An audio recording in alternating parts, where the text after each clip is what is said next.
안녕하세요. 배구도사입니다. 페퍼저축은행이 또 같은 자리에 섰는데요. 최하위 그림자가 이번에도 따라붙고 있습니다. 5시즌 연속 최하위라는 말이 이제는 현실적인 시나리오가 되고 있죠. 이제 이 흐름을 우연이나 불운으로 설명하기는 어렵습니다. 이번 시즌 페퍼저축은행은 분명 변화를 시도했는데요.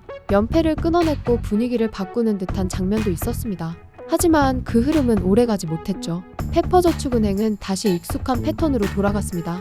지난 6일 서울 장충체육관에서 GS칼텍스와 맞붙은 경기가 그 단면이었습니다. 결과는 세트스코어 2대3 풀세트 패배였습니다. 경기 내용만 놓고 보면 쉽게 고개를 숙일 경기는 아니었죠. 끝까지 물고 늘어졌고 승부는 듀스까지 이어졌습니다. 하지만 결과는 또다시 패배였습니다. 이 경기는 페퍼저축은행의 현재 상황을 그대로 보여준 경기였습니다. 외국인 선수 조이는 이날 혼자 36점을 기록했죠.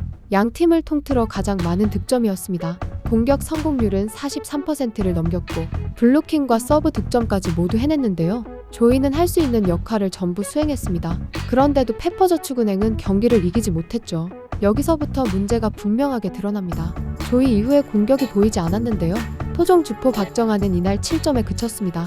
공격 시도는 31번이었지만 성공은 단 5번뿐이었죠. 공격 성공률은 16%에 불과했습니다. 득점 순위는 리그 전체 29위입니다. 이 수치는 단순한 하루 부진이 아닙니다. 박정아의 이번 시즌 흐름을 그대로 보여주는 숫자입니다. 페퍼저축은행은 박정아에게 팀의 중심 역할을 맡겼는데요. 연봉과 역할 그리고 기대치까지 모두 집중시켰습니다. 하지만 코트 위에서 그 무게감은 거의 느껴지지 않습니다. 중요한 순간마다 공이 박정아 쪽으로 향했고 그 선택은 번번이 막혔습니다. 조이가 만들어 놓은 흐름은 그 지점에서 끊어졌죠.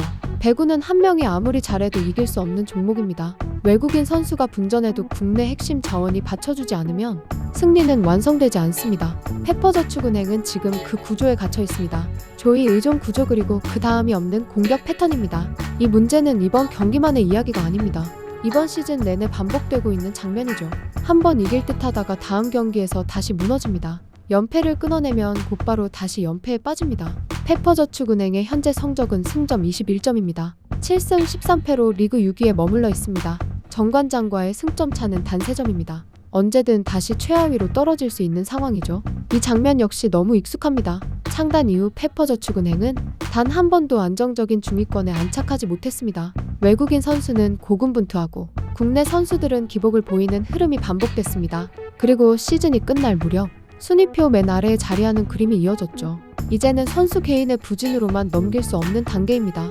팀의 전력 설계와 역할 분담, 그리고 프런트의 판단이 모두 다시 평가받아야 합니다. 특히 박정아의 존재는 이 구조의 중심에 있습니다. 이번 시즌은 박정아가 FA를 앞둔 중요한 시점입니다. 여기에 연봉 상한 축소라는 변수까지 겹쳐 있습니다. 지금의 흐름이 이어진다면 박정아는 가장 큰 영향을 받을 수밖에 없습니다. 문제는 반등의 신호가 아직 뚜렷하지 않다는 점인데요. 공격력은 흔들리고 리시브 약점은 여전히 노출되고 있습니다. 경기 흐름을 단숨에 바꾸는 한방은 점점 사라지고 있습니다. 페퍼저축은행이 5시즌 연속 최하위라는 불명예를 피하려면 이제 다른 접근이 필요합니다. 한 경기 한 경기의 아쉬움을 말할 단계는 이미 지났습니다. 팀의 방향성과 선수 구성, 전력 철학을 근본부터 다시 점검해야 합니다. 지금의 페퍼저축은행은 이길 수 없는 팀이 아니라 이길 준비가 되지 않은 팀처럼 보입니다. 그리고 이 흐름이 계속된다면 또다시 같은 결말을 맞이할 가능성이 큽니다. 페퍼저축은행의 문제를 박정아 한 명에게만 돌리기는 쉽습니다. 득점이 나오지 않고 공격 성공률이 낮으면 비판은 자연스럽게 향하죠. 하지만 이 부진을 개인 기량의 하락으로만 설명하기에는 상황이 단순하지 않습니다. 박정아의 문제는 지금 이 팀 구조와 정확히 맞물려 있습니다. 박정아는 공격력이 강점인 선수였습니다. 리시브 약점은 분명했지만 공격으로 상쇄해왔죠. 도로공사 시절에는 공격 비중을 극대화하는 전술이 명확했습니다. 수비 부담을 줄여주고 공격에만 집중할 수 있는 환경이었습니다. 그 환경 속에서 박정아는 매 시즌 400점 이상을 책임졌습니다. 하지만 페퍼저축은행에서는 상황이 전혀 다릅니다. 박정아는 공격뿐 아니라 리시브 부담까지 함께 떠안고 있습니다. 수비에서 흔들리면 공격 타이밍도 무너집니다. 공격 전개가 느려지고 블로킹에 읽히는 장면이 반복됩니다. 지금의 박정아는 공격형 선수로서 가장 힘든 환경에 놓여 있습니다. 그럼에도 페퍼저축은행은 이 구조를 바꾸지 못하고 있습니다. 문제는 여기서부터 시작됩니다. 박정아가 흔들릴 때 이를 대신할 국내 공격 자원이 없습니다. 백업도 없고 역할 분담도 없습니다. 결국 공격은 다시 조이에게 몰립니다. 상대는 자연스럽게 조이를 봉쇄하는 전술을 꺼냅니다. 그러면 공격 루트는 더 단조로워집니다. 이 구조가 반복되면서 박정아의 공격 성공률은 더 떨어집니다. 선수 개인의 자신감도 함께 무너집니다. 이건 악순환입니다. FA 계약 당시를 돌아볼 필요가 있습니다. 박정아는 2023년 페퍼저축은행과 대형 계약을 체결했습니다. 그 선택은 팀의 방향성을 분명히 보여줬습니다. 스타 영입으로 판을 바꾸겠다는 선언이었죠. 하지만 문제는 그 다음이었습니다. 스타를 살릴 전력 설계가 뒤따르지 않았습니다.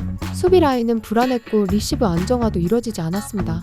박정아의 약점을 덮어줄 구조는 만들어지지 않았습니다. 결국 박정아는 혼자 버텨야 하는 상황에 놓였습니다. 이 과정에서 경기력은 점점 흔들리기 시작했습니다. 여기에 외국인 선수 의존 구조가 고착화됐습니다. 조이가 점수를 내야만 경기가 유지되는 팀이 됐습니다. 국내 선수들의 역할은 점점 축소됐습니다. 이 구조에서는 박정아 역시 공격 옵션 중 하나로만 소비됩니다. 주도권을 쥔 공격수가 아니라 흐름에 끌려가는 공격수가 됩니다. 지금의 박정아는 바로 그 상태입니다.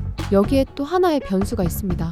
연봉 상한 축소입니다. 2026-2027 시즌부터 여자부 개인 연봉 상한은 크게 줄어듭니다. 이번 시즌이 끝나면 박정아는 FA 자격을 얻습니다. 지금의 성적과 흐름이라면 시장 평가는 냉정할 수밖에 없습니다. 이번 시즌은 박정아에게 매우 중요한 시기입니다. 하지만 팀 구조는 박정아에게 유리하지 않습니다. 이건 선수에게도 팀에게도 모두 부담이 되는 상황입니다. 페퍼저축은행이 정말 반등을 원한다면 선택은 분명합니다. 박정아를 살릴 구조를 만들 것인지 아니면 전력 중심을 재설정할 것인지 어느 쪽이든 지금처럼 애매한 상태로는 답이 나오지 않습니다.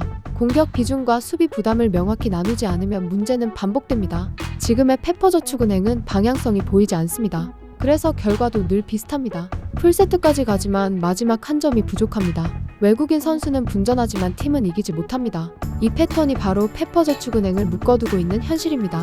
페퍼저축은행이 진짜로 바뀌기 위해서는 몇 가지 전제가 필요합니다. 첫째, 중장기적인 전력 로드맵이 필요합니다. 당장 순위보다 2년, 3년 뒤를 보는 시선이 필요합니다.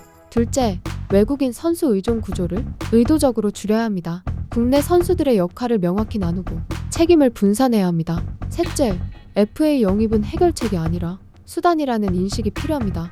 이 팀에 맞는 선수인가? 이 선수를 살릴 수 있는 구조인가? 이 질문이 먼저 나와야 합니다. 지금처럼 결과가 안 나오면 또 바꾸는 방식으로는 결코 달라지지 않습니다.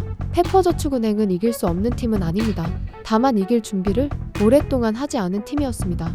5시즌 연속 최하위라는 결과가 나온다면 준비 부족이 만든 결과일 수밖에 없는데요.